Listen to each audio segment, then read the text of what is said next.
नर्मदे हर।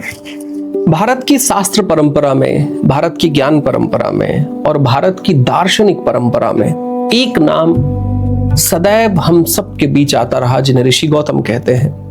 गौतम ऋषि की अनेक कहानियां नर्मदा तट पे भी हैं, मां नर्मदा के तट पे हैं। गौतम ऋषि की अनेक कहानियां यमुना जी के तट पे हैं और गौतम ऋषि की अनेक कहानियां उत्तराखंड के साथ जुड़ी हुई हैं, देवप्रयाग, रुद्रप्रयाग, हरिद्वार से जुड़ी हुई हैं। साथ ही साथ उनके एक महत्वपूर्ण काम उन्होंने जो केदार खंड में किया था, वो कार्य उन्होंने किया था कि मंदाकिनी जी के तट पर बैठकर उन्होंने वर्षों तक तपस्या की थी। असल में मंदाकिनी जी का तट कहीं गौतम जी के नाम से जाना जाता है। मंदाकिनी जी का जो उत्तरी तट है, उस तट को गौतम तट के नाम से भी इतिहास में कहा जाता था, क्योंकि गौतम जी थे जिन्होंने मंदाकिनी जी के उत्तर तट पर बैठकर कहीं तपस्या की थी और बाद में केदारखंड का पूरा भ्रमण किया था।